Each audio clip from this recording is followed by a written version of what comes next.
Setiap penganut agama mempunyai kitab-kitab yang suci atau dianggap sebagai suci. Semua agama. Orang Nasrani punya kitab Injil, orang Yahudi punya kitab Taurat, orang Hindu punya kitab Weda, orang Buddha punya kitab Tripitaka, pengikut Konghucu punya kitab Tao Te Ching, orang Majusi pengikut Zoroaster punya kitab Zen Avesta, orang kebatinan punya kitab Serat Centani, Hidayat Jati atau Darmo Gandul.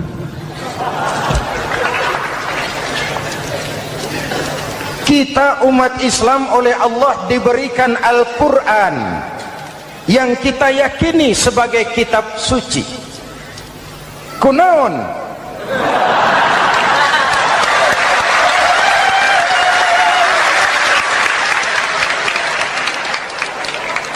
Apa kunaon itu? Kenapa sih kita yakin Quran itu kitab suci? Pertama, ajarannya sesuai dengan fitrah manusia. Suatu kitab dinamakan suci kalau konsep ajarannya sesuai dengan fitrah. Contoh, ini laki-laki ini seneng nggak sama perempuan?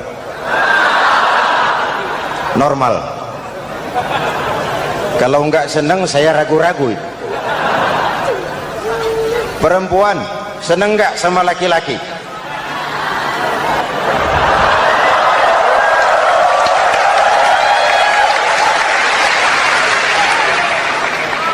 Ini fitrah. Laki-laki suka perempuan, perempuan suka laki-laki. Quran memahami itu. Hai laki-laki, kau senang dengan perempuan. Hai perempuan, kau suka dengan laki-laki. Oke, lewat sini, lewat pintu yang disebut nikah. Kalau kitab suci melarang nikah, itu bertentangan dengan fitrah manusia. Maka dalam Quran, mulai dari umat sampai ulama dan segala profesi dianjurkan nikah. Kalau kiai tidak boleh nikah, saya pilih mengundurkan diri, Pak.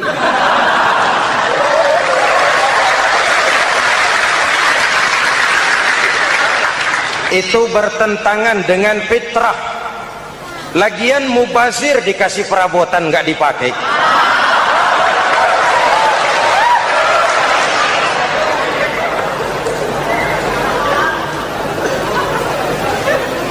Fitrah. Contoh lagi, manusia perlu makan. Kalau ada kitab suci menyuruh puasa terus dari pagi sampai sore sampai malam sampai pagi lagi, eta teh kitab gelo.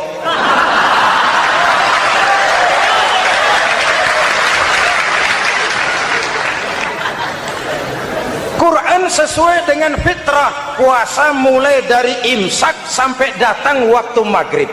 Puasa ngebleng dari pagi sampai sore sampai malam merusak kesehatan. Malam berpuasa boleh bergaul dengan istri. Kenapa? Fitrah. Kalau siang tidak boleh, malam tidak boleh, sebulan penuh panas kepala.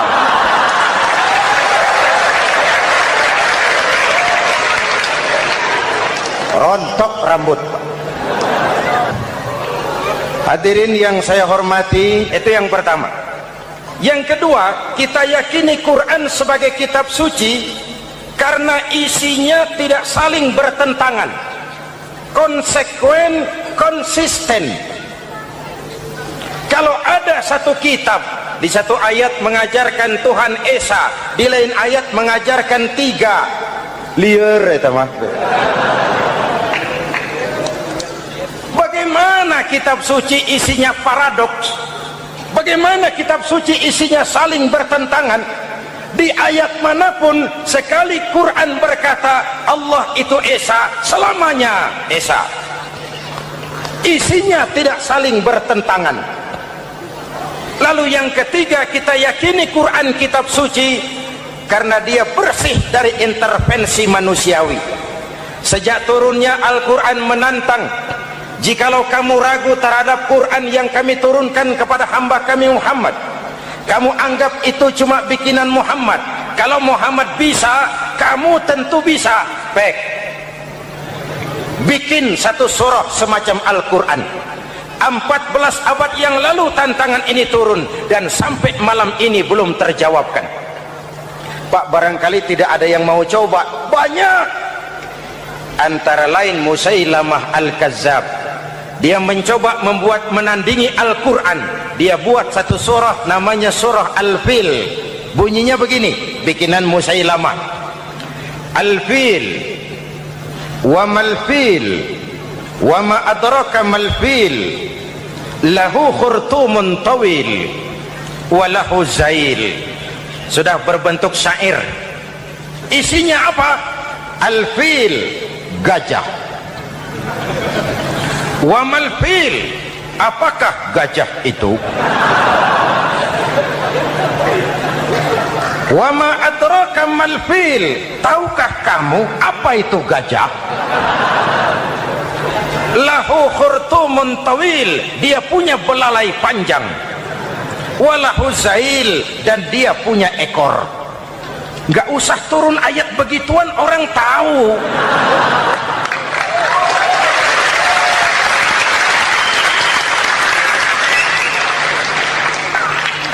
Kalau redaksi mendekati, maka isi jauh panggang dari api. Kitab suci bersih dari campur tangan manusiawi.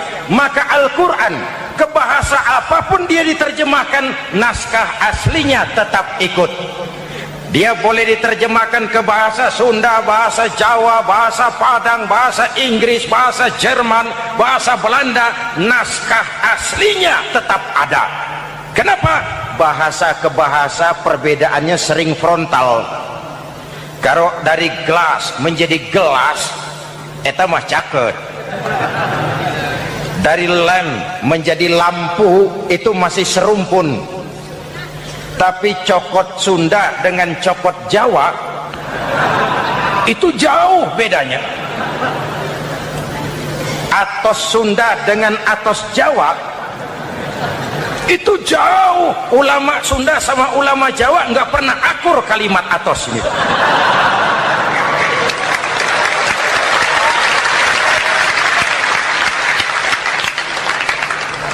Inilah kebenaran janji Allah, inna nahnu nazzalna dzikra wa inna lahu lahafizun.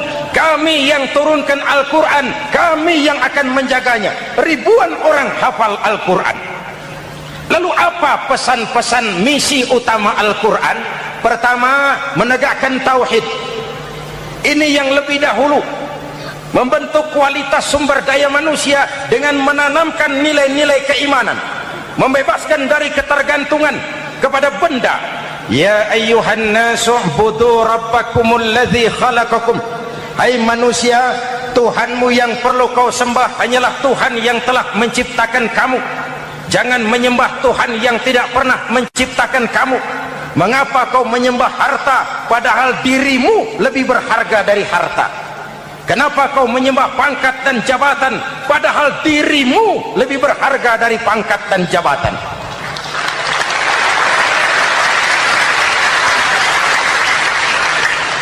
Diajak rasio berpikir, Tuhanmu yang perlu kau sembah hanyalah Tuhan yang menciptakan kamu. Dan Tuhan yang menciptakan kamu itu Tuhan yang lam yalid walam yulad, yang laisa kamislihi syai'un, dan itulah Allah subhanahu wa ta'ala. Ayo orang teh, ayeuna teh boleh pakai teh. Ayeuna teh, kita teh kalau kepada syirik jali, syirik yang terang-terangan, insya Allah tidak. Nyata-nyata menyembah berhala, tidak. Nyata-nyata menyembah pohon, tidak. Nyata-nyata berkeyakinan Tuhan lebih dari satu, tidak. Tapi kita sering terjebak pada syirik kecil, syirik khafi, syirik yang tersamar. Saya sejak pakai cincin ini, jangankan anak gadis, nenek-nenek ngelihat saya cincin. Jangankan anak gadis, nenek-nenek lihat saya lemes cincin. Ini saya sejak ada perkutut rumah ini dagang lancar perkutut.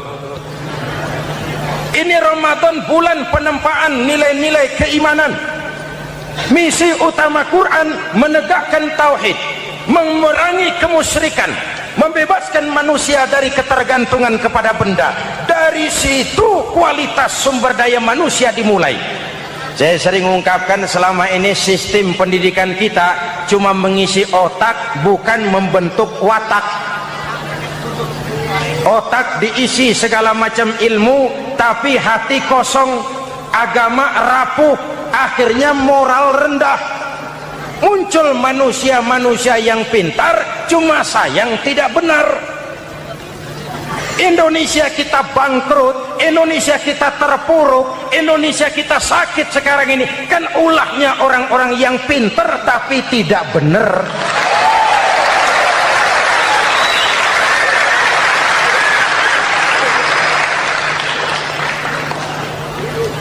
Dan kalau saya bicara kayak begini, ini bukan pidato politik, ini nurani. Politik naon kadut.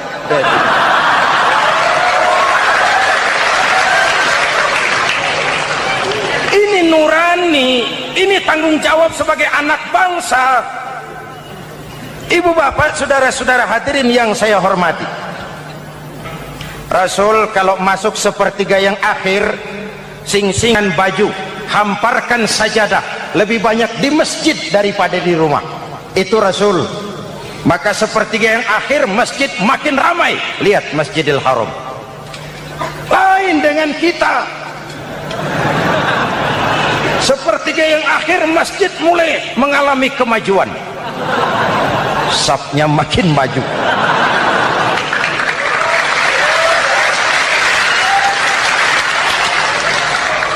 Pasar ramai, terminal beludak. Padahal sepertiga yang akhir itu puncak, padahal di situ nilai tambah. Dan anggap ini Ramadan terakhir yang diberikan Allah kepada kita. Kenapa? Memang tidak ada jaminan tahun depan ketemu Ramadan lagi.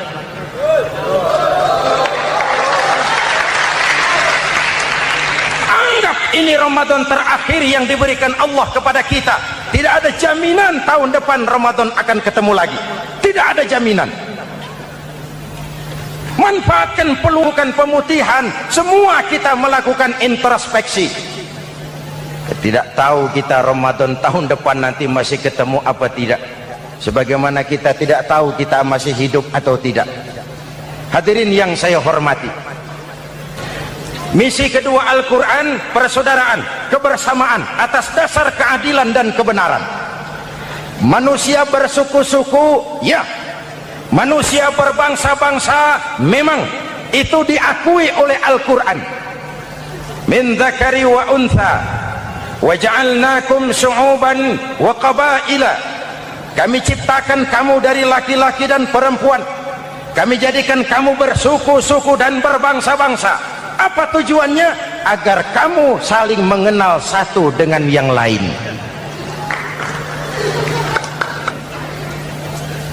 Yang terlepas dari ras, dari manapun orang datang, apapun warna kulitnya, dari suku apapun ia dilahirkan, kalau akidahnya sama, itu kan saudara kita.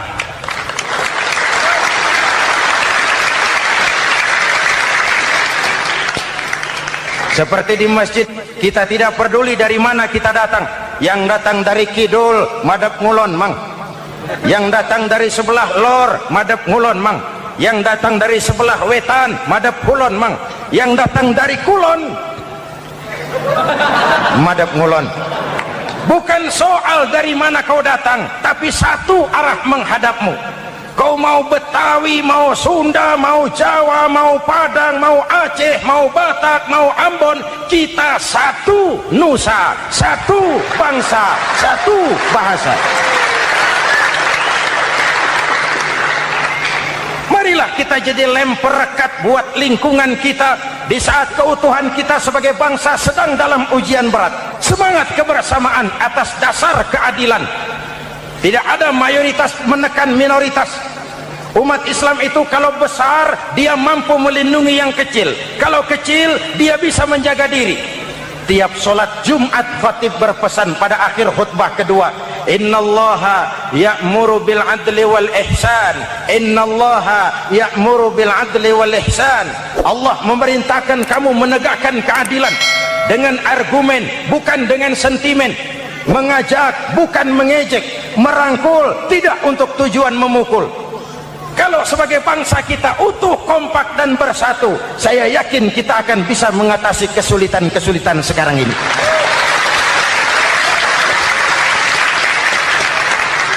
Kan kita prihatin kadang-kadang tawuran antar desa, antar RT, antar RW, antar kecamatan, sampai antar elit di atas.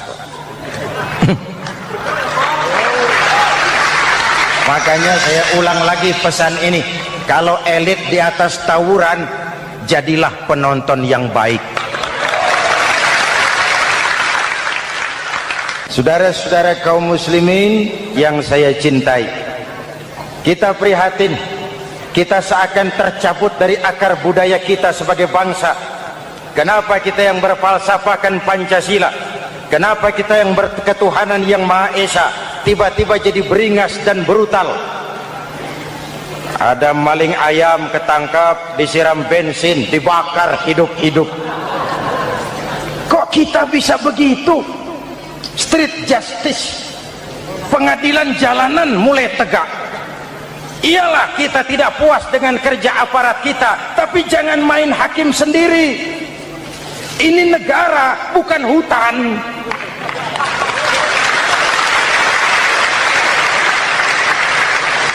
Jangan mencegah kemunkaran dengan menegakkan kemunkaran baru. Oleh hal-hal yang sepele yang mestinya kita bisa mencari jalan keluar dengan baik. Ayo luruskan saf, rapatkan barisan, satukan langkah, tautkan hati. Kita satu umat yang satu, diikat oleh Al-Quran. Hanya dengan kebersamaan kita akan mampu menata hari esok yang lebih baik atas dasar keadilan dan kebenaran. Dulu Muhammad Toha teriak takbir ngadepi Belanda. Bung Tomo teriak takbir ngadepi Belanda. Ayeuna takbir ngadepi batur sadulur salembur. Nanaonan.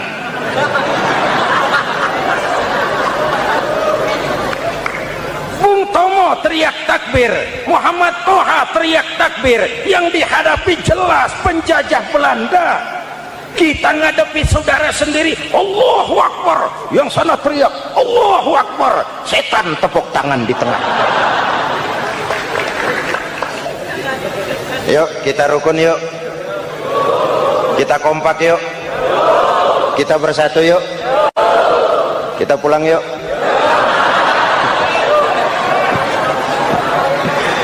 Ini misi kedua. Misi yang ketiga, Al-Quran membebaskan manusia dari gaya hidup sekuler. Quran mengingatkan, awas bung, ada hidup sesudah mati, ada akhirat sesudah dunia. Lebih untung orang yang percaya akhirat daripada yang tidak. Paling tidak hidupnya normatif. Contoh, saudara yakin akhirat ada, lalu saudara hidup baik-baik, menjauhi yang munkar, meninggalkan yang haram, saudara sujud, puasa, jihad, lalu saudara mati. Setelah mati ternyata akhirat tidak ada ruginya. Paling kurang kita sudah dicatat sebagai orang baik.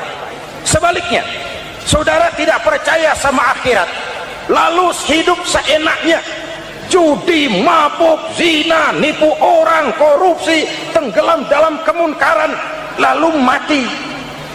Setelah mati ternyata akhirat ada. Baik, kemana anjen? Lebih untung orang yang percaya akhirat ketimbang yang tidak. Hidupnya ada rem. Iya Pak, saya kepengen banyak uang, tapi kalau main judi nanti di akhirat bagaimana? Iya, saya kepengen jadi orang kaya, tapi kalau korupsi, nipu orang, buka peternakan tuyul, nanti di akhirat bagaimana? Gaya hidup yang berkeseimbangan. Ada hidup sesudah mati dan ada akhirat sesudah dunia. Yang keempat, Quran membebaskan manusia dari belenggu kebodohan. Quran ayat yang pertama turun sudah berkata, Iqra, baca, kamu jangan jadi bodoh. Kebodohan menimbulkan kemiskinan, kemiskinan mendekatkan kepada kekufuran. Yang kelima, ini kado buat ibu-ibu. Quran mengangkat harkat, derajat dan martabat kaum wanita. Sebelum Quran turun, sebelum Islam datang, nasib wanita sangat menyedihkan. Dilahirkan hanya untuk melahirkan. Kalaupun berperan, peranannya tidak lebih segitiga. Dapur, sumur, kasur. Kasur, sumur, dapur. Dapur, sumur, kasur. Wanita dilecehkan, sekadar alat pemuas nafsu. Datang Islam, Rasul terenyuh. An-nisa imadul bilad. Wanita adalah tiangnya negara. Jikalau baik wanita, baik negara. Jikalau rusak wanita, hancur negara. Karena wanita, negara jaya. Betul? Karena wanita, negara hancur. Betul? Maka wanita adalah bidadari yang kadang-kadang setan. Kadang-kadang.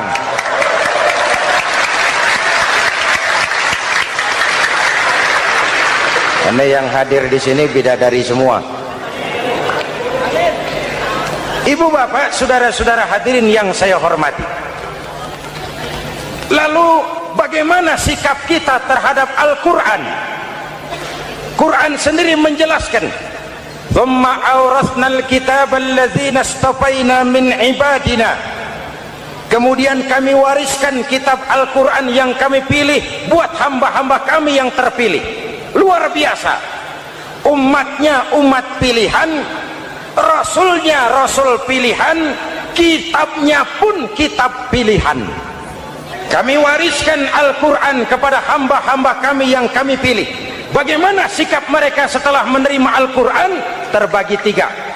Pertama, faminhum zalimun linafsihi. Di antara mereka ada yang setelah menerima Al-Quran lalu zalim kepada dirinya sendiri. Diterimanya Al-Quran dengan lidahnya, tapi ditolak dengan perbuatannya. Mulutnya menjunjung Al-Quran, perbuatannya menginjak Al-Quran. Quran bilang ke barat, dia pergi ke timur. Quran bilang ke selatan, dia berangkat ke utara. Quran bilang haram, dia terjang. Quran bilang halal, dia tidak mau. Orang seperti itu tidak zalim kepada Allah, tapi zalim kepada dirinya sendiri. Mudah-mudahan kita yang termasuk golongan ini. Amin.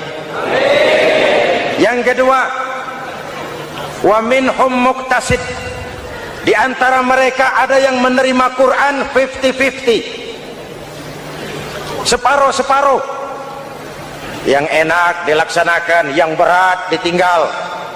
Padahal pada sisi lain Quran mengajarkan masuklah ke dalam Islam secara total, kafah, jangan separuh-separuh. Ini watak munafik. Kalau dilihat Islam menguntungkan, rame-rame teriak Islam. Ketika diminta berjihad, diminta berkorban, diminta zakat, rame-rame mengundurkan diri. Saya bangkrut Pak, saya miskin Pak, saya pailit Pak. Mental itu dalam awal-awal Baqarah dijelaskan. Kullama adha'a lahum masyaw fi wa idza adlama 'alaihim qamu. Kalau terang mereka berangkat, kalau gelap mereka mandek. Itu ciri orang munafik beragama. Kalau Islam menguntungkan, rame-rame teriak Islam. Ketika diminta berjihad, berkorban, berjuang, rame-rame mengundurkan diri. muqtasid. Golongan yang ketiga, ini yang ideal, wa minhum sabiqum bil khairati biiznillah. Di antara mereka ada yang setelah menerima Al-Quran lalu berlomba-lomba mengamalkannya, berlomba-lomba melaksanakannya. Jangan sampai yang baca Quran dengan suara merdu dapat piala, yang mengamalkan Quran dengan konsekuen dapat penjara.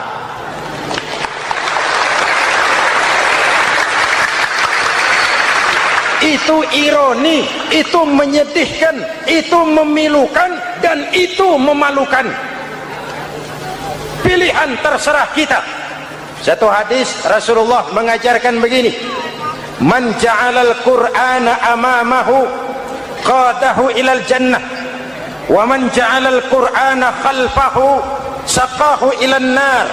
Siapa yang meletakkan Quran di depannya, dijadikannya Quran sebagai imam, Quran akan membimbing dia ke surga, surga dunia, lebih-lebih surga akhirat.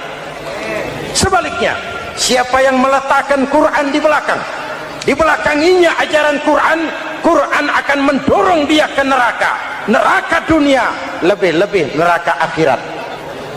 Quran imam apa makmum? Kita makmum apa imam?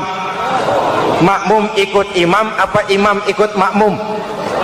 Makmum ikut imam. Jikalau Quran adalah imam, jikalau kita adalah makmum, ke barat kata Quran, ke barat kita berangkat. Ke timur kata Quran, ke timur kita menuju. Halal kata Quran, itu yang kita ambil.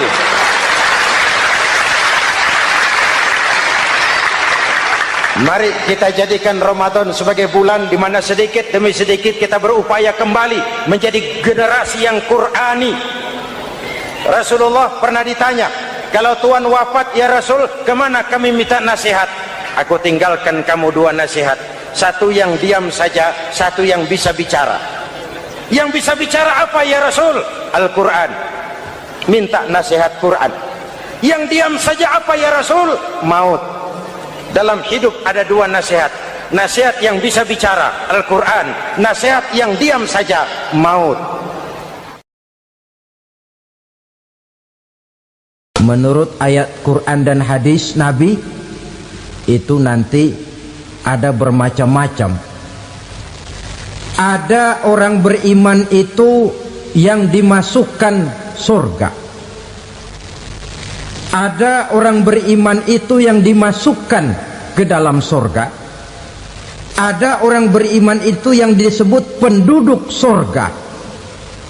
Kenapa lain-lain Pak? Karena waktu di dunia amalannya juga lain-lain. Ada orang beriman yang masuk surga. Ini paling murah tiketnya. Mau masuk surga?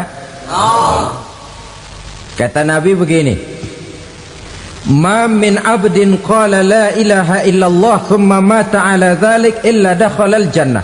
Kalau seorang hamba sudah mengucap dua kalimat syahadat, dia yakin dengan kebenaran kalimat itu sampai matinya, orang itu akan masuk surga. Abi Dzar yang waktu itu diajak bicara heran, ya Rasul kok gampang betul? Iya. Walaupun orang itu mencuri, iya. Walaupun orang itu berzina, iya. Biar dia mencuri, biar dia berzina, kalau dia sudah mengucap dua kalimat syahadat, dia yakin dengan kebenaran kalimat itu sampai matinya, itu orang akan masuk surga. Jadi masuk surga cukup dua kalimat syahadat, yakin sampai mati, masuk surga. Itu perkara masuk.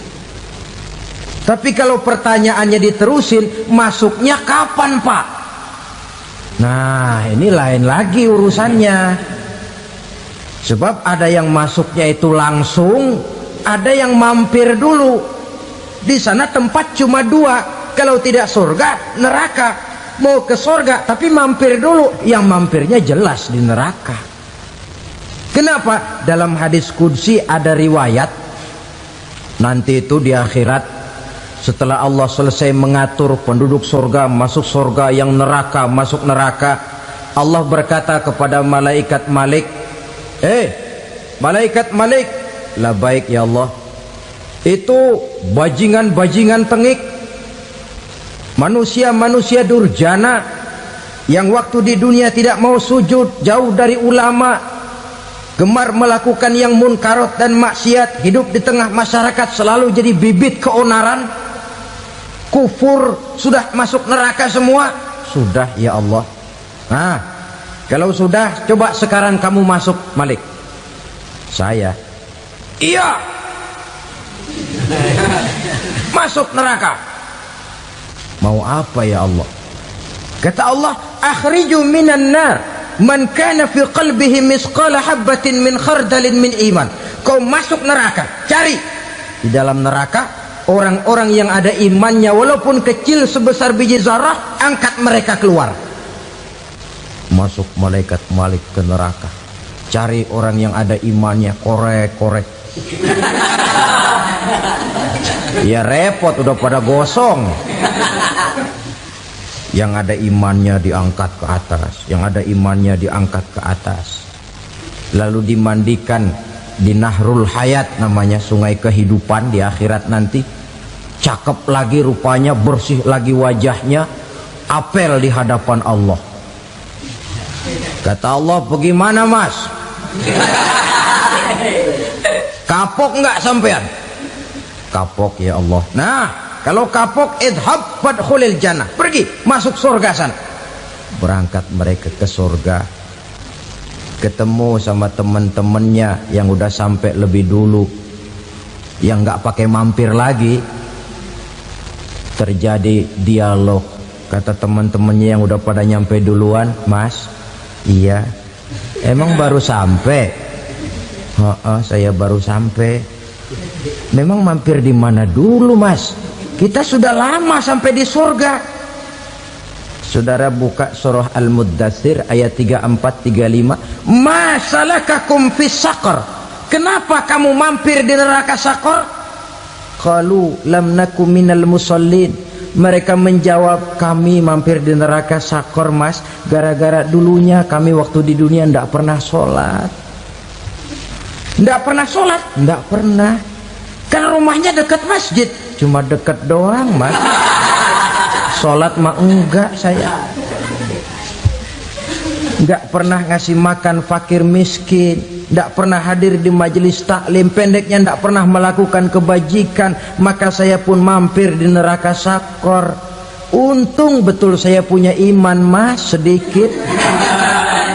Waktu hidup di dunia dulu saya pernah mengucap 2 kalimat syahadat, sekali-kalinya waktu mau kawin. Masya Allah. Untung saja kawin, kalau nggak kawin polos.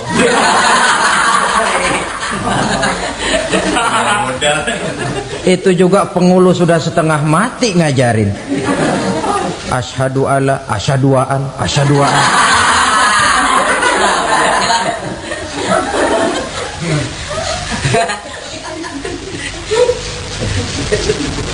Ini namanya masuk surga, ada mampir dulu. Ada pula orang mukmin itu yang dimasukkan surga. Namanya dimasukkan kan terima beres. Saya masuk ke rumah, jalan sendiri, cari tempat sendiri. Saya dimasukkan ke dalam rumah, terima beres, pokok ada di dalam, itu dimasukkan namanya. Nggak pakai mampir. Tapi tentu tiketnya lebih mahal ketimbang yang pertama tadi. Apa kata Allah? Innal ladzina amanu wa amilus salihat la ukaffiranna anhum sayyi'atihim wa la udkhilannahum jannah. Sesungguhnya orang-orang yang beriman kemudian beramal soleh, kami hapuskan segala dosa dan kesalahannya, kami masukkan mereka ke dalam surga. Lihat ayatnya, Allah yang memasukkan, kita yang dimasukkan. Tidak pakai transit, tidak usah mampir. Cuma tidak cukup syahadat, tidak cukup amanu, tapi diiringi dengan wa'amilus salih. Iman, amal. Tidak cukup syahadat, lalu dibuktikan dia sholat, dia zakat, puasa, lalu dia melakukan berbagai macam kebajikan. Ini yang menyebabkan dia tidak pakai mampir di tempat yang bernama Saqar. Lalu ada pula orang mukmin itu yang disebut penduduk sorga. Wah, ini sudah VIP ini. Ashabul jannah, penduduk sorga. Siapa mereka? Kata Allah, innal ladzina amanu summa istaqamu fala khaufun alaihim wala hum yahzanun ulaika ashabul jannah hum fiha khalidun. Sesungguhnya orang-orang yang beriman lalu istiqamah, tetap dalam melaksanakan perintah Allah, tidak goyah, tidak labil tapi stabil, istiqamah, mereka tidak takut dan tidak bersedih hati. Merekalah penduduk sorga. Iman, istiqamah. Tidak punya duit, sembahyang. Banyak duit, sembahyang. Miskin, sembahyang. Kaya, tetap sembahyang. Istiqamah. Kadang orang kalau susah rajin ke masjid, banyak duitnya ngelihat masjid melengos. Waktu miskin hamba Allah, setelah kaya jadi hamba harta. Bergeser, tidak ada nilai istiqomahnya. Saudara-saudara, dengan begitu penduduk neraka itu dua. Ada penduduk permanen, ada penduduk yang semi permanen. Yang semi permanen orang-orang beriman yang mempunyai dosa besar. Mereka masuk ke neraka untuk menerima azab sesuai dengan dosanya. Bila selesai masa azab itu, mereka akan diangkat untuk ditempatkan kembali ke dalam surganya Allah Subhanahu wa ta'ala. Nah, dikala itulah saudara-saudara, ada yang disebut syafaat dari Rasulullah Sallallahu Alaihi Wasallam. Tapi tentu jangan lupa, syafaat ini ibarat kain menambal dia. Kita punya kain bolong-bolong sedikit, syafaat yang menambal. Solat kita ada kurang dikit, sedekah kita ada campur riak dikit, amalan kita ada tidak karena Allah dikit, kita berharap syafaat. Jadi biarlah kain masih bolong-bolong, yang penting punya kain. Tapi kalau kainnya tidak ada, yang ditambal apanya? Sholat tidak, puasa tidak, zakat tidak, berharap syafaat saja, ya, terlalu berlebihan itu. Saudara hadirin yang saya hormati, apabila selesai proses penghisaban, proses penghitungan, maka dikala itulah manusia terbagi dalam dua kelompok besar. Fariqun fil jannah wa fariqun fis sa'ir. Sekelompok orang-orang beruntung yang masuk ke dalam surga, dan sekelompok lagi masuk ke dalam neraka. Ibu-ibu, saudara-saudara kaum muslimin rahimakumullah, pada pertemuan yang lalu sudah saya jelaskan bahwa hidup selalu berakhir dengan kematian. Apabila datang kematian menimpa seseorang, datanglah kiamat baginya. Itu yang disebut dengan kiamat kecil. Hakikatnya mati adalah perpindahan dari kehidupan di dunia ini menuju kehidupan di alam barzakh. Menunggu kita di alam barzakh sampai datangnya saat kiamat, entah 10 tahun, entah 100 tahun, entah 1000 tahun, hanya Allah saja yang maha tahu. Adapun orang-orang beriman yang melakukan amal kebajikan dalam kehidupan di dunia ini, masa penantian yang lama di alam barzakh buat mereka sebentar saja. Tetapi bagi orang-orang kafir yang ingkar, yang tidak beriman kepada Allah, yang hidup di dunia cuma menumpuk-numpuk dosa, tentu penantian di alam barzakh akan merupakan waktu yang sangat lama. Bukankah dalam kehidupan kita waktu itu memang relatif? Contoh misalnya, bagi pemuda-pemudi yang sedang duduk asyik memadu cinta, Waktu 4-5 jam saja rasanya cuma 4-5 menit. Tenggelam oleh keasikan. Tapi buat orang yang berbaring di rumah sakit, meratap di balik-balik apa itu tembok derita kata lagu, di balik dinding-dinding penjara, sehari bagai seminggu, seminggu rasa sebulan, sebulan boleh jadi rasa setahun. Penantian yang sangat lama. Kapan kiamat itu akan datang? Ini rahasia Allah.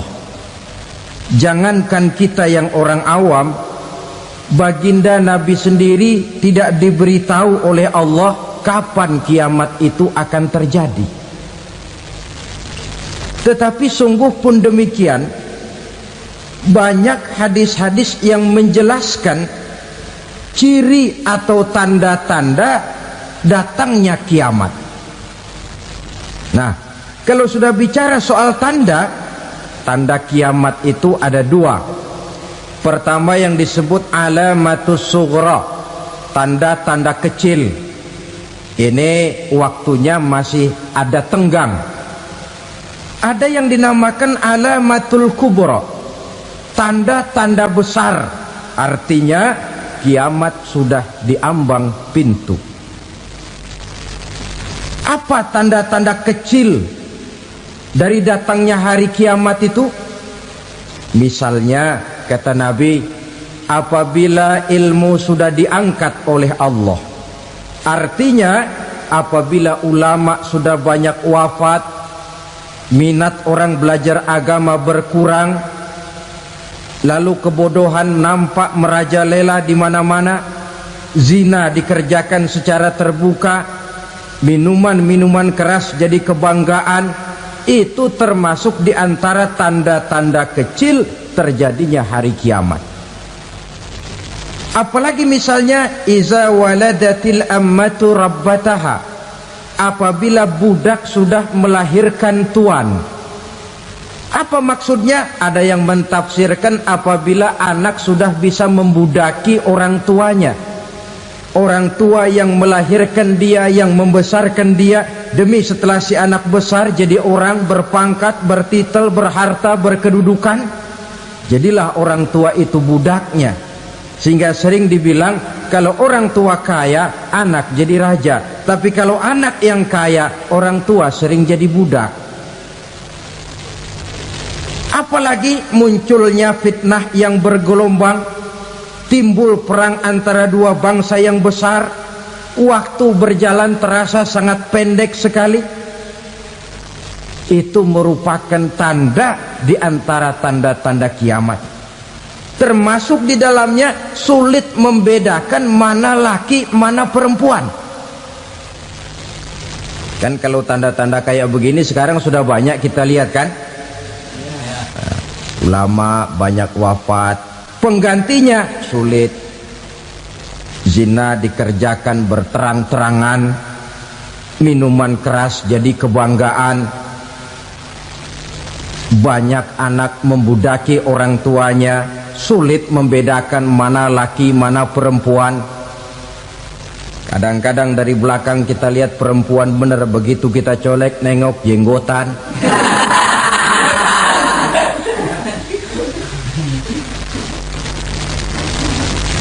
Ini termasuk tanda-tanda kecil, masih ada tenggang sampai akan terjadinya kiamat itu. Nah, yang dimaksud dengan tanda-tanda besar, ini tanda besar artinya kiamat sudah diambang pintu. Pertama, matahari terbit dari sebelah barat. Apabila matahari sudah terbit dari arah sebelah barat, tertutuplah sudah pintu taubat. Bersabda Nabi kita, la taqumus sa'atu hatta tatlu'a syamsu min maghribiha.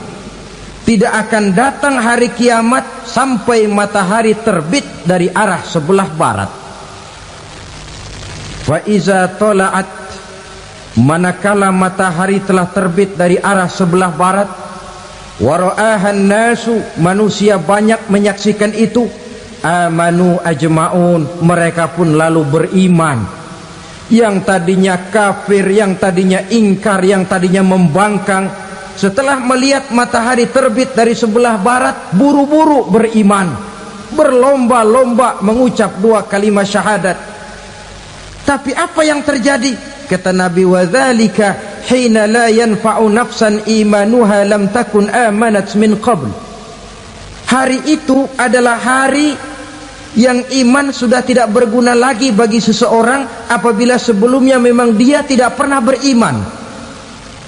Au kasabat fi imaniha khaira, atau beriman tetapi tidak pernah melakukan kebajikan di dalam keimanannya itu. Hari yang sudah kasib, hari yang sudah terlambat, beriman tidak akan ada gunanya lagi. Ini pelajaran buat kita.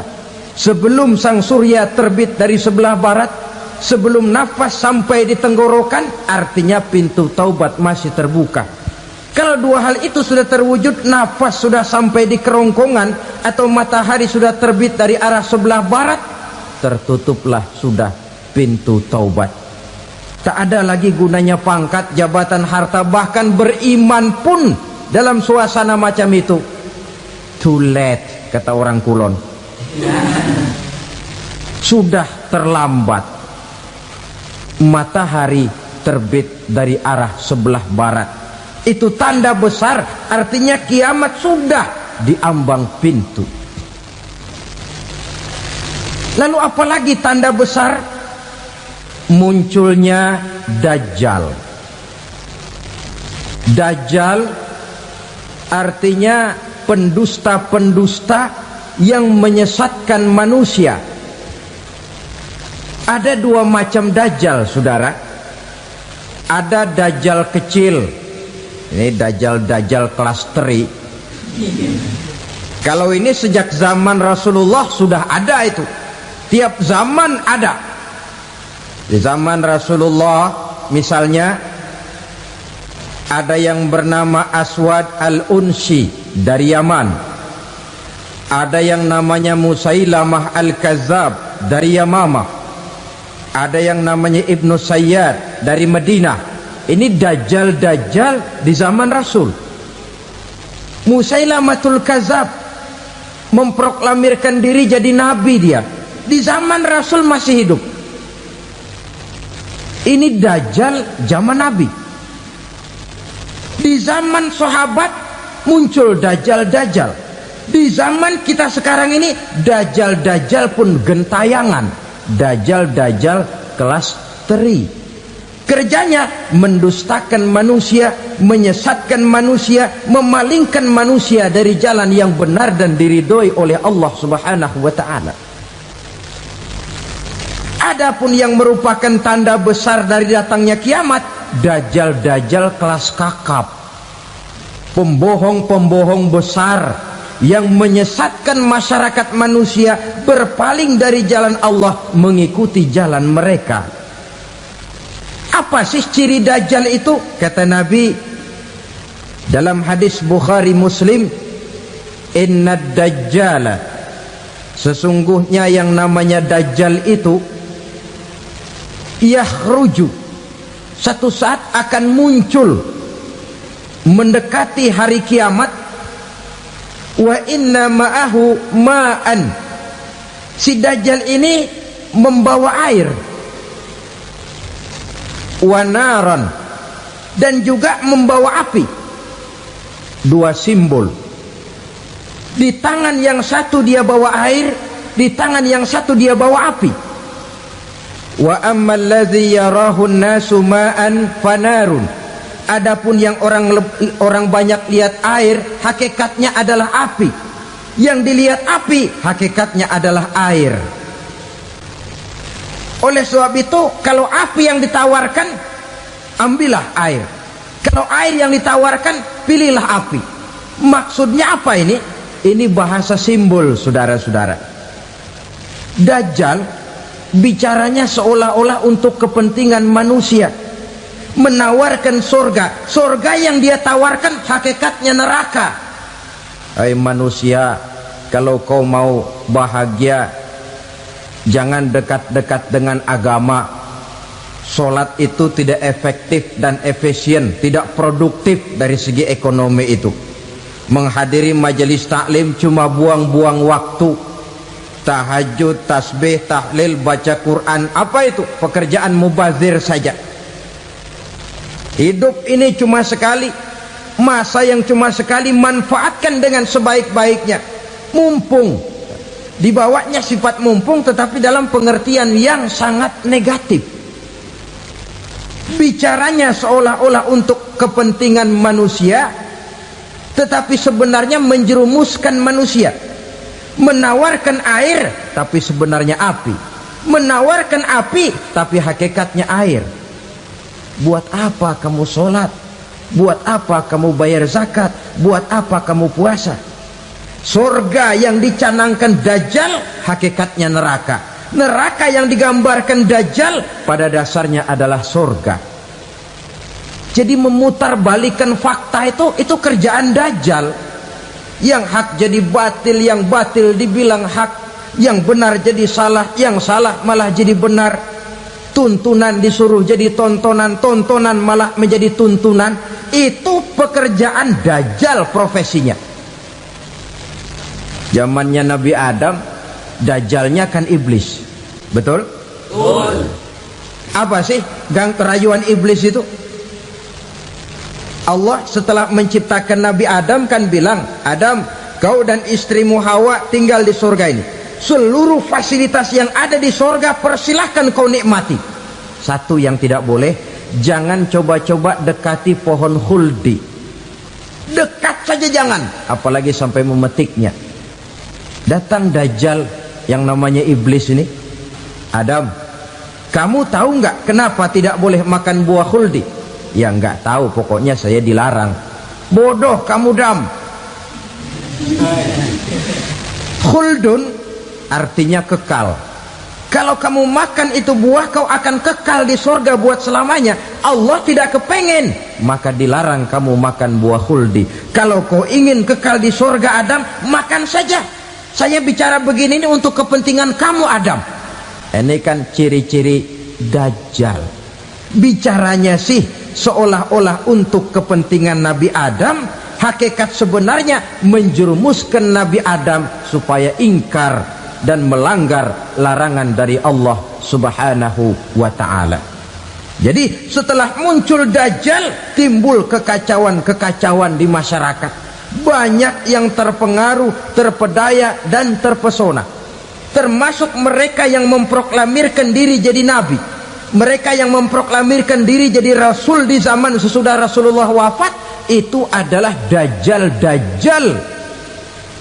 Maka saya ingatkan, kalau di zaman kita sekarang ini ada orang ngaku jadi nabi, ada orang ngaku jadi rasul, biar bahasa Arabnya kental,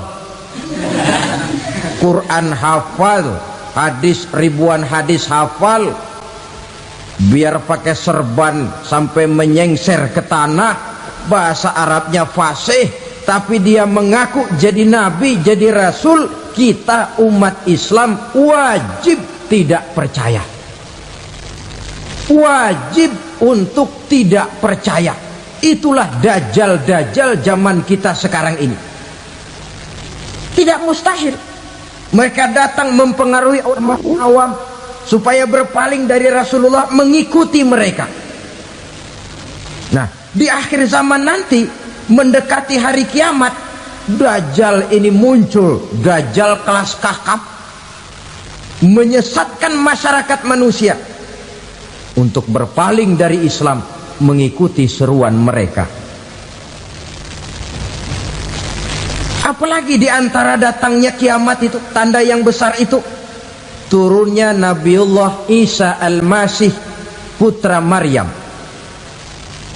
Menurut berbagai hadis yang sahih, Nabi Isa Al-Masih nanti akan turun lagi, tidak membawa risalah yang baru, tapi meluruskan risalah Islam ini yang telah banyak ditinggalkan oleh masyarakat.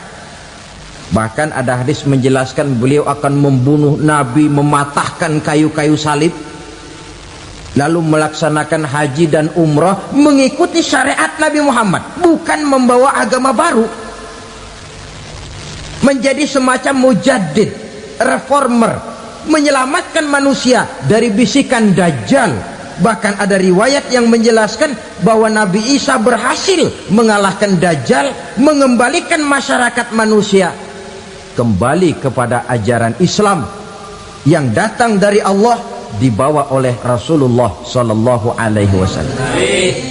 Dengan kata lain, turunnya Nabi Isa bukan sebagai Nabi dan Rasul baru, tetapi mengikuti syariat Nabi kita Muhammad Sallallahu Alaihi Wasallam. Saudara hadirin, ibu-ibu hadirat yang saya hormati, kemudian apalagi di antara tanda-tanda besar akan datangnya kiamat itu? Keluarnya asap atau awan. Kata Nabi, inna min asyrati sa'ah dukhanan yamla'u ma bainal masyriqi wal maghrib. Di antara tanda-tanda kiamat munculnya awan antara langit dan bumi. Ini pun diperkuat dalam surah Ad-Dukhan ayat 10, fartaqib yauma ta'tis sama bidukhanin mubin fayughshan nas hadza azabun alim. Bagi orang-orang yang beriman, mereka biasa-biasa saja, tapi bagi orang kufur, datangnya asap dan awan ini merupakan azab yang kelewat pedih. Barangkali sedikit mendekati gambaran tentang azab yang pedih ini, saya ingatkan alam pikiran kita kepada peristiwa yang belum lama terjadi. Pernah dengar berita bocornya reaktor nuklir di Chernobyl, Uni Soviet? Pernah dengar? Nah, bocornya reaktor nuklir di Chernobyl yang mengakibatkan ratusan bahkan sangat mungkin ribuan nyawa.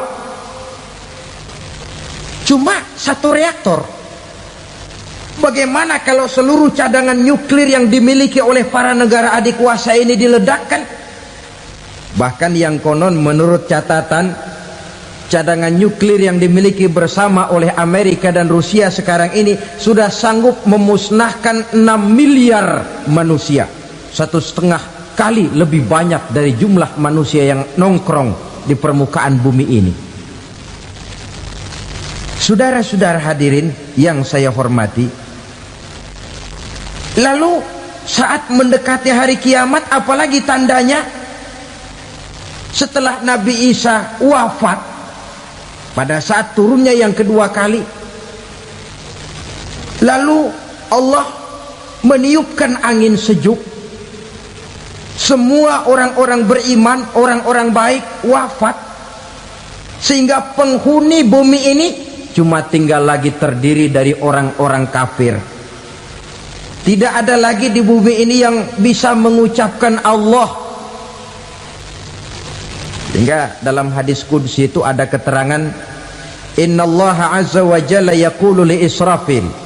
Allah pernah pesan kepada malaikat Israfil, kata Allah, Israfil, iza sami'ta qailan yaqul Allah Allah fa akhirin nafakh 40 sanatan ikraman liqailiha. Hai Israfil, apabila kau dengar di permukaan bumi masih banyak orang yang mengucapkan Allah Allah, maka tunda sangkakala kiamat itu 40 tahun. Untuk apa? Ikraman liqailiha, menghormati orang yang mengucapkan Allah Allah itu. Wah, jadi karena sekarang masih banyak yang mengucapkan Allah, besar hatilah kita, masih jauh kiamat itu. Tapi jangan lupa, kiamat pribadi, kiamat kecil itu yang gak kita sangka-sangka. Ajal datang mencabut nyawa, itu kiamat pribadi, dan itu yang pasti kita hadapi, dan itu yang membuat kita tidak boleh bersikap main-main di dalam kehidupan sekarang ini. Saudara hadirin yang saya hormati, tidak ada lagi orang-orang muslim. Seluruh penduduk dunia ini kafir. Lalu terciptalah struktur sosial yang berlandaskan prinsip hidup semau gue, bakal terjadilah prinsip di mana yang kaya menyantap yang miskin, yang kuat menindas yang lemah. Hidup sudah bagaikan di rimba belantara, berlaku hukum rimba. Siapa yang kuat dia yang menang, siapa yang lemah menjadi mangsa. Timbul kekacauan, maksiat merajalela, munkarat menjadi-jadi, sehingga isi bumi ini penuh dengan segala macam perbuatan dosa. Tidak ada perlunya lagi alam diperpanjang temponya. Datang saat yang sudah dijanjikan oleh Allah Azza wa Jalla, maka terjadilah yang disebut kiamat kubra, kiamat besar, kiamat ancur-ancuran. Bagaimana kejadian ini dimulai? Dalam surah Az-Zumar ayat 68, Allah Subhanahu wa taala berfirman, "Wa nufikha fis-suri fasa'iqa man fis samawati wa man fil ardi illa man sya'allahu." Maka manakala ditiuplah sangkakala, terkejutlah seluruh yang ada di langit dan seluruh yang ada di bumi. Bila saat kiamat datang, Allah perintah malaikat Israfil, "Israfil, tiup sangkakalamu." Ditiuplah sangkakala oleh malaikat Israfil. Yang akibat daripada tiupan itu, seluruh yang ada di langit, seluruh yang ada di permukaan bumi terkejut. Yang ada di langit siapa? Malaikat kan. Bayangin aja kalau malaikat kaget, apalagi kita. Terkejut seluruh makhluk yang ada di bumi, yang ada di langit mendengar suara sangkakala itu. Bunyinya tidak sanggup kita bayangkan dahsyatnya. Ledakan nuklir, ledakan neutron, belum apa-apa ketimbang bunyi sangkakala malaikat Israfil ini. Nah, lalu mendengar bunyi sangkakala ini, gemparlah makhluk, kacaulah alam. Bumi gempa, planet-planet bertabrakan, gunung meletus, air laut tumpah ke darat, angin topan bertiup, halilintar menyambar. Lalu semua yang bernama hidup mati total. Mati bareng tanpa persiapan. La haula wala quwata illa billah. Saya kadang-kadang dalam tafakur bermohon, ya Allah, mudah-mudahan saya enggak nemuin kiamat beneran. Ngeri. Tidak bisa kita bayangkan macam apa suasana seperti itu. Allah saja banyak memberikan gambaran, misalnya Al-Qari'ah, wa mal qari'ah, wa ma adraka mal qari'ah. Kejadian yang menggemparkan. Tahukah kamu apa kejadian yang menggemparkan itu? Yauma yakunun nasu kal farasil mabsus wa takunul jibalu kal ihnil manfus. Pada saat itu manusia berterbangan bagai kupu-kupu, gunung berterbangan seperti kapas ditiup angin. Gunung saja macam kapas, konon lagi manusia. Kematian total, mulai semut sampai gajah mati, jin mati, iblis mati, malaikat mati. Oh, malaikat saja mati. Saudara hadirin yang saya hormati, kematian total yang tanpa persiapan. Orang bilang, Pak, kalau mati bareng begitu yang repot malaikat maut dong ya. Cabut sana, cabut sini. Itu kalau menurut logika kita, mestinya begitu menurut logika. Tapi logika juga yang nggak perlu serepot itu. Sebab untuk mematikan listrik di wilayah DKI, di wilayah Jakarta, nggak perlu tiap rumah didatengin, matiin, ya lama. Cukup dari kantor pusatnya saja PLN tekan satu tombol, gelaplah seluruh Jakarta.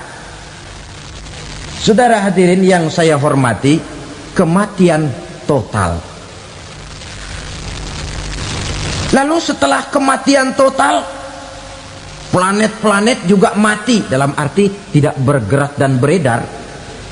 Angin mati, dalam arti tidak bertiup. Air mati, dalam arti tidak ada riak gelombang. Pokoknya semua mati.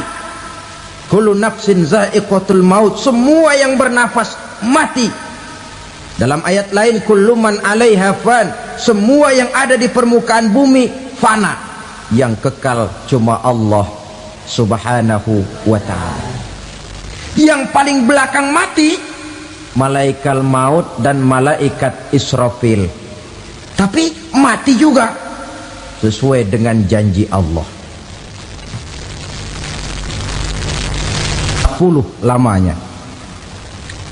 Tidak dijelaskan oleh Abi Hurairah 40 jam, apa 40 hari, apa 40 tahun. Hadis-hadis cuma menyebutkan 40 saja. Sunyi alam, yang tinggal cuma Allah saja lagi. Ketika itu Allah berseru-seru, katanya, limanil mulkul yauma, siapa para penguasa hari ini? Mana itu raja-raja dan penguasa yang dulu mengaku jadi Tuhan? Fir'aun, mana Fir'aun sekarang? Yang dulu jadi raja, merasa berhasil, sombong, lalu tidak mau turun-turun dari kekuasaannya, sampai kepada puncak kekurang ajarannya mengangkat diri jadi Tuhan. Mana itu Fir'aun? Namrus, mana sekarang Namrus? La ilaha illa ana, ternyata tidak ada Tuhan lain selain daripada aku, kata Allah. Proses kemudian, saudara-saudara, turunlah hujan dari langit. 40 lamanya hujan itu. Tidak jelas juga 40 jam apa 40 hari. Setelah air turun membasahi, datanglah tiupan sangkakala yang kedua. Semua yang bernama mati bangkit dari kuburnya masing-masing. Ini yang disebut Yaumul Ba'thi, hari kebangkitan. Allahu Akbar. Pada saat kita bangkit dari kubur kita masing-masing, kumpul di padang mahsyar namanya. Bayangin aja, saya sendiri nggak sanggup bayangin. Manusia sejak zaman Adam sampai zaman kiamat kumpul bareng di tempat sama. Berapa banyaknya itu?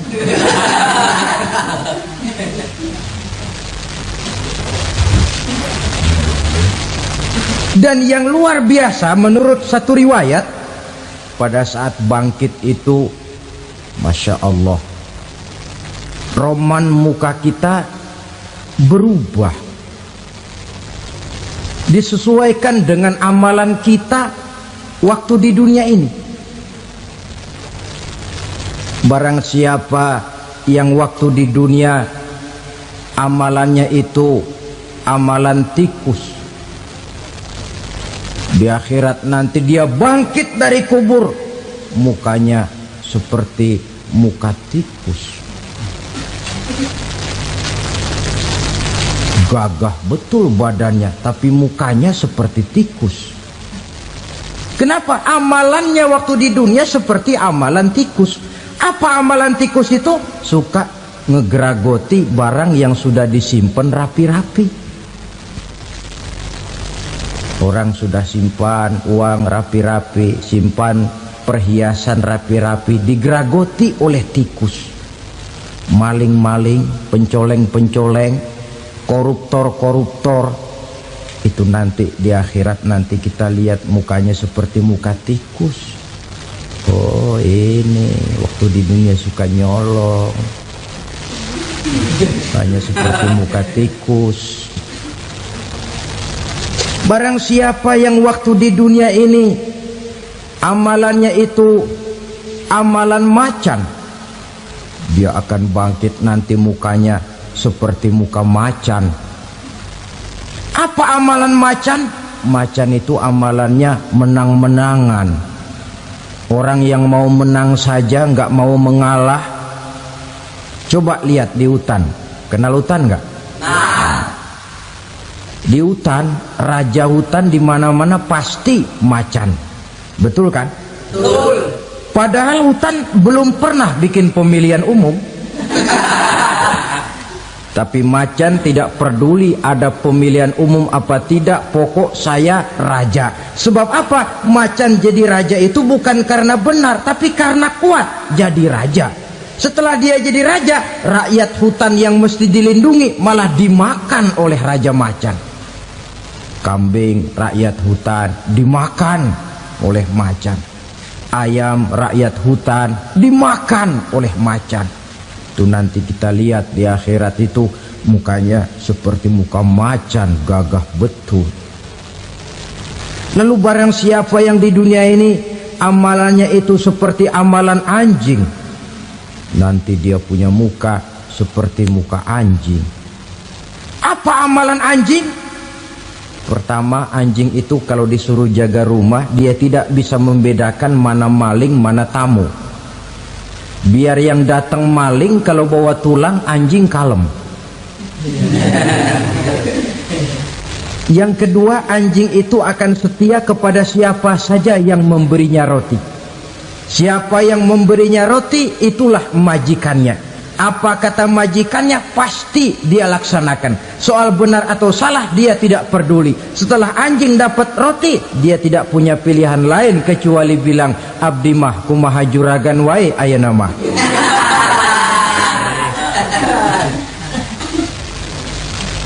Saudara hadirin yang saya hormati, berkumpul di padang mahsyar, tiap orang sibuk dengan persoalannya masing-masing. Matahari waktu itu didekatkan oleh Allah, panas luar biasa.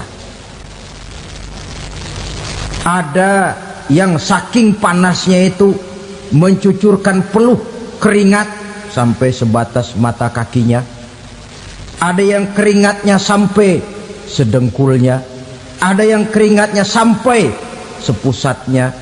Ada yang keringatnya mengalir sampai sebahunya. Ada yang kelelap oleh keringatnya sendiri, sementara orang di sampingnya nggak apa-apa. Bergantung lagi amalan dia waktu di dunia ini. Saudara-saudara, sebagian orang dalam kepanikan padang mahsyar berombong-rombong datang mereka menghadap Nabi Adam. Ya Adam, anta abal bashar. Hai Adam, Tuhan adalah bapak moyang manusia. Kami sebentar lagi akan disidang, dimintakan pertanggungan jawab. Tolonglah kami, hai Adam. Kata Nabi Adam, jangankan nolongin sampean, saya sendiri tanggung jawab di hadapan Allah. Ketika dulu tidak boleh makan khuldi, saya serobot. Sudahlah, urus diri masing-masing saja, nafsi.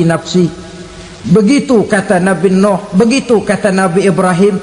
Tiap orang bertanggung jawab sendiri-sendiri. Ketika itulah saudara-saudara, nikmatnya menjadi umat Nabi besar Muhammad sallallahu alaihi wasallam. Sebab apa? Walaupun menurut abjad kita ini umat paling belakang, paling belakang kita ini toh, karena Nabi Muhammad adalah Nabi akhir, tapi akan dihisap lebih dulu, lewat di atas sirat lebih dulu, masuk surga lebih dahulu ketimbang umat-umat belakangan. Ketika Rasul mendekati ajal, beliau tanyakan itu kepada malaikat Jibril. Malaikat Jibril berkata, Muhammad jangan khawatir, Allah sudah berjanji, inni haramtul jannata ala sairil anbiya hatta tadkhulaha anta wa haramtuha ala sairil umami hatta tadkhulaha ummatuka. Surga aku haramkan buat seluruh nabi, kecuali kalau engkau Muhammad sudah masuk ke dalamnya, dan surga aku haramkan buat seluruh umat kecuali kalau umatmu Muhammad sudah masuk ke dalamnya. Logikanya, walaupun menurut abjad kita umat paling belakang, bakal dihisab paling dulu, lewat di atas sirat paling dulu, masuk surga paling dulu, kalau mampir ke neraka juga paling dulu. Ya resiko jangan mau enaknya aja paling dulu. Saudara hadirin yang saya hormati, setelah masa kebangkitan itu jangan dikira begitu bangkit langsung diperiksa, masih menunggu menanti ribuan tahun perhitungan padang mahsyar untuk sampai kepada proses yang disebut yaumul hisab, hari perhitungan. Seorang demi seorang bakal dipanggil. Bayangkan saja, kita se-RT saja di absen, kadang-kadang perlu waktu lama. Ini manusia sejak zaman Nabi Adam sampai datang hari kiamat, satu demi satu disidang di hadapan Qadhi Rabbul Jalil. Status sosial copot sudah waktu itu. Yang pernah jadi hartawan di situ tidak lagi kelihatan kehartawanannya. Yang pernah jadi jenderal tidak lagi dipanggil jenderalnya. Yang ustadz tidak lagi dipanggil al-mukarramnya. Seluruh status sosial selesai. Dipanggillah kita seorang demi seorang menghadap Qadhi Rabbul Jalil. Bagaimana proses penghisaban itu? Pertama, proses tanya jawab. Di antaranya ada hadis menyatakan, lan tazula qadama 'abdin yaumal qiyamah hatta yus'ala an arba'i khisalin. Besok di hari kiamat tidak akan bergeser telapak kaki seorang hamba sampai dia ditanya lebih dulu tentang 4 persoalan. Tentang ilmunya, kemana ilmu itu diamalkan. Tentang umurnya, di mana umur itu dihabiskan. Tentang masa mudanya, kemana masa muda itu dipakai. Tentang hartanya, dari mana harta itu didapat dan kemana harta itu dibelanjakan. Ini termasuk proses tanya jawab. Jadi kalau istilah pengadilan dunia, nama Fulan bin Fulan. Kamu waktu di dunia diberikan umur panjang untuk apa? Pernah mengalami masa muda, kemana kau habiskan masa remajamu? Kau diamanahkan ilmu, dengan apa ilmumu kau amalkan? Kau diberikan harta, dari mana harta kau dapat, kemana kau belanjakan? Tak seorang pun yang bisa mungkir. Sebab apa? Dikala itu yang menjadi saksi bukan orang. Yang menjadi saksi adalah seluruh anggota badan kita. Tangan bicara, kaki jadi saksi terhadap seluruh amalan yang pernah kita kerjakan pada saat kehidupan di alam dunia ini. Selesai proses tanya jawab, lalu diperlihatkan buku catatan kita waktu hidup di dunia ini. Jangan lupa, Allah itu menyiapkan 2 superkomputer kepada kita. Sebelah ditempelin sebelah kanan, yang sebelah tempelin di sebelah kiri. Komputer itu namanya Raqib dan Atid, 2 malaikat yang apabila baik kita lakukan, refleks saja akan menulis kebajikan kita. Jahat kita kerjakan, akan tertulis. Catatan itu nanti diperlihatkan kepada kita. Waduh, alangkah malunya pada saat diperlihatkan catatan kita, buku rapot kita merah melulu. Barangkali diperiksa sambil diomelin, brengsek lo. Buku merah melulu begini, bagaimana waktu hidup di dunia? Tidak cukup diperlihatkan buku catatan kehidupan, rekaman kehidupan. Rekaman kehidupan kita secara utuh sejak terlahir sampai ajal datang merenggut nyawa. Barangkali mirip dengan video sekarang ini. di mana terekam dengan baik seluruh kegiatan kita, sejak yang sekecil-kecilnya sampai kepada yang sebesar-besarnya. Untuk kemudian kita pun menerima balasan. In khairan fa khairun wa in syarran fa syarrun. Kalau baik ya baik balasannya, kalau jahat ya jahat juga balasannya. Catatan-catatan kita diberikan. Kalau banyak kebajikannya diberikan di tangan kanan dengan cara yang halus. Kalau banyak kejahatannya diberikan dari sebelah kiri atau dilempar dari belakang.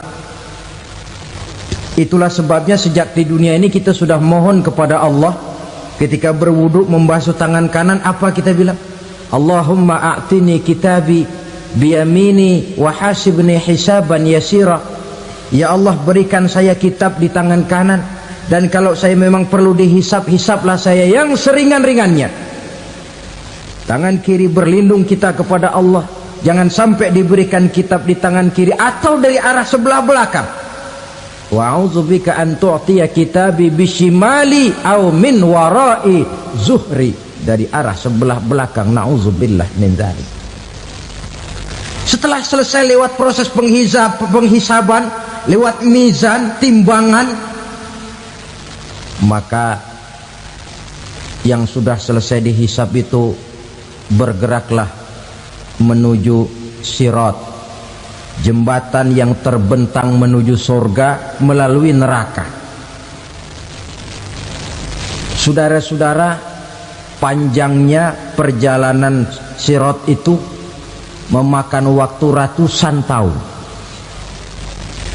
Tetapi orang yang lewat di atas sirat pun macam-macam, bergantung amalannya ketika di dunia ini. Ada yang lewat di atas sirat itu kalbarkil khatib, seperti kilat yang menyambar, lep, sudah sampai dia di surga. Cepat bukan main. Ada yang lewat di atas sirat itu seperti orang lari-lari. Ada yang lewat di atas sirat itu seperti orang jalan biasa. Ada yang sambil merangkak, ada yang sambil ngesor, ada yang sambil gelayutan, ada yang selamat sampai ke ujung ke surga, ada yang tergelincir jatuh masuk ke dalam neraka, bergantung amalannya dalam kehidupan di dunia sekarang ini. Tiap kita akan melewati yang namanya sirat ini. Saudara-saudara kaum muslimin yang saya hormati,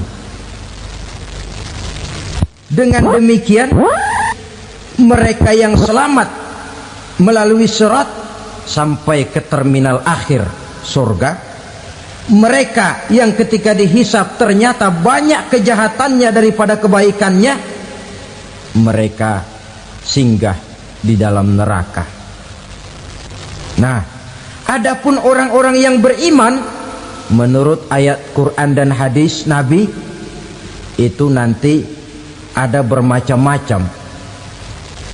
Ada orang beriman itu yang dimasukkan surga. Ada orang beriman itu yang dimasukkan ke dalam surga. Ada orang beriman itu yang disebut penduduk surga.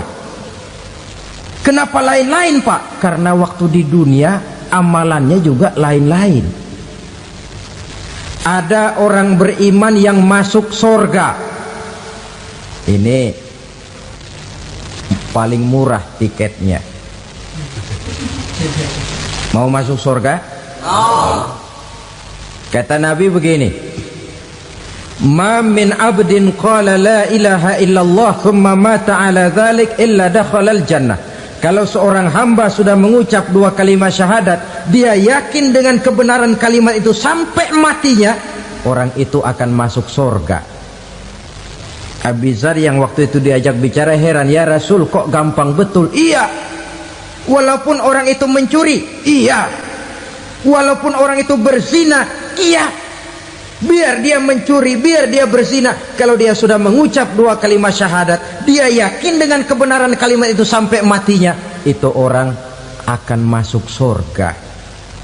Jadi masuk surga cukup 2 kalimat syahadat, yakin sampai mati masuk surga, itu perkara masuk. Tapi kalau pertanyaannya diterusin, masuknya kapan Pak? Nah ini lain lagi urusannya. Sebab ada yang masuknya itu langsung, ada yang mampir dulu. Di sana tempat cuma 2, kalau tidak surga neraka. Mau ke surga tapi mampir dulu, yang mampirnya jelas di neraka. Kenapa? Dalam hadis qudsi ada riwayat, nanti itu di akhirat, setelah Allah selesai mengatur penduduk surga masuk surga, yang neraka masuk neraka, Allah berkata kepada malaikat Malik, malaikat Malik, labaik ya Allah, itu bajingan-bajingan tengik, manusia-manusia durjana yang waktu di dunia tidak mau sujud, jauh dari ulama, gemar melakukan yang munkarat dan maksiat, hidup di tengah masyarakat selalu jadi bibit keonaran, kufur, sudah masuk neraka semua. Sudah ya Allah. Nah kalau sudah, coba sekarang kamu masuk Malik. Saya, iya, masuk neraka. Mau apa ya Allah? Kata Allah, akhriju minan nar man kana fi qalbihi misqala habatin min khardalin min iman. Kau masuk neraka, cari di dalam neraka orang-orang yang ada imannya walaupun kecil sebesar biji zarah, angkat mereka keluar. Masuk malaikat Malik ke neraka, cari orang yang ada imannya, korek-korek. Ya repot, udah pada gosong. Yang ada imannya diangkat ke atas, yang ada imannya diangkat ke atas, lalu dimandikan di Nahrul Hayat, namanya sungai kehidupan di akhirat nanti. Cakep lagi rupanya, bersih lagi wajahnya, apel di hadapan Allah. Kata Allah, bagaimana Mas? Kapok nggak sampean? Kapok ya Allah. Nah kalau kapok, idhab fadkhulil jannah, pergi masuk surga sana. Berangkat mereka ke surga, ketemu sama teman-temannya yang udah sampai lebih dulu, yang nggak pakai mampir lagi. Terjadi dialog. Kata teman-temannya yang udah pada nyampe duluan, Mas, iya, emang baru sampai? Saya baru sampai. Memang mampir di mana dulu Mas? Kita sudah lama sampai di surga. Saudara buka surah Al-Muddathir ayat 34-35. Ma salakakum fis saqar? Kenapa kamu mampir di neraka Saqar? Qalu lam naku minal musallin. Mereka menjawab, kami mampir di neraka Saqar Mas, gara-gara dulunya kami waktu di dunia tidak pernah sholat. Tidak pernah sholat? Tidak pernah. Karena rumahnya dekat masjid. Cuma dekat doang Mas. Sholat mah enggak saya. Enggak pernah ngasih makan fakir miskin, enggak pernah hadir di majelis taklim, pendeknya enggak pernah melakukan kebajikan. Maka saya pun mampir di neraka Saqar. Untung betul saya punya iman Mas, sedikit.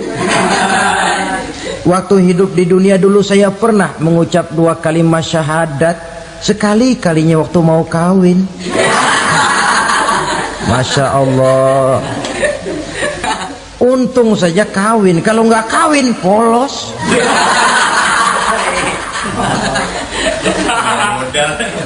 Itu juga pengulu sudah setengah mati ngajarin. Asyhadu alla, asyaduaan, asyaduaan.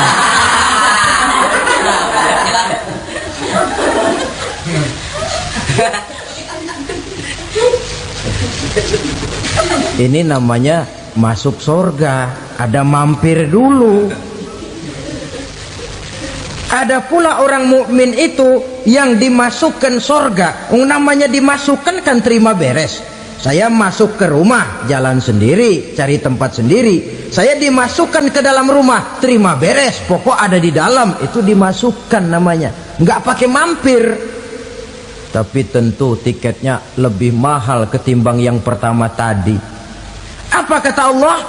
Innal ladzina amanu wa amilus salihat la ukaffiranna anhum sayyi'atihim wa la udkhilannahum jannah. Sesungguhnya orang-orang yang beriman kemudian beramal soleh, kami hapuskan segala dosa dan kesalahannya, kami masukkan mereka ke dalam surga. Lihat ayatnya, Allah yang memasukkan, kita yang dimasukkan. Tidak pakai transit, tidak usah mampir. Cuma tidak cukup syahadat, tidak cukup amanu, tapi diiringi dengan wa amilus salih. Iman, amal. Tidak cukup syahadat, lalu dibuktikan dia sholat, dia zakat, puasa, lalu dia melakukan berbagai macam kebajikan.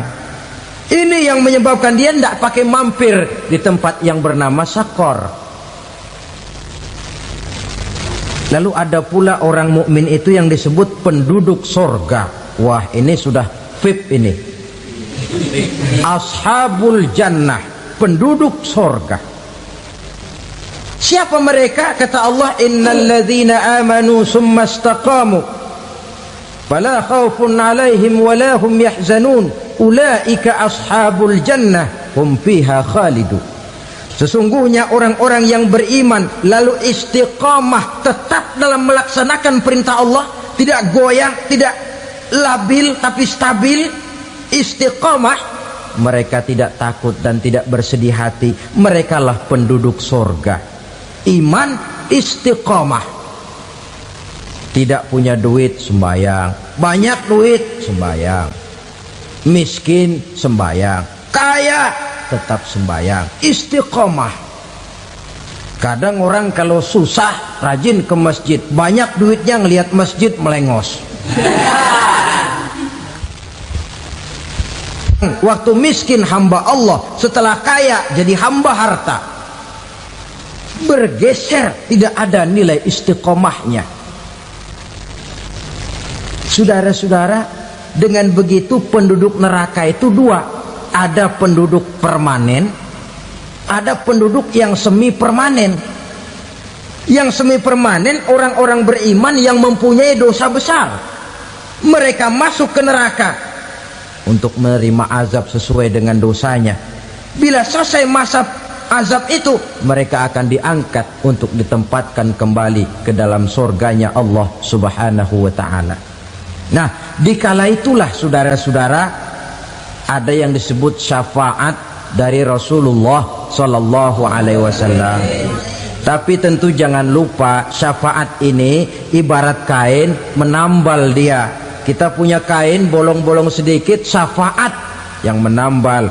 Solat kita ada kurang dikit, sedekah kita ada campur riak dikit, amalan kita ada tidak karena Allah dikit, kita berharap syafaat.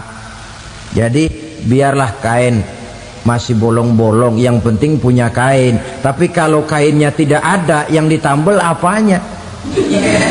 Solat tidak, puasa tidak, zakat tidak, berharap syafaat saja. Ya, terlalu berlebihan itu. Saudara hadirin yang saya hormati, apabila selesai proses penghisaban, proses penghitungan, maka dikala itulah manusia terbagi dalam dua kelompok besar. Fariqun fil jannah wa fariqun fis sa'ir. Sekelompok orang-orang beruntung yang masuk ke dalam surga, dan sekelompok lagi masuk ke dalam neraka.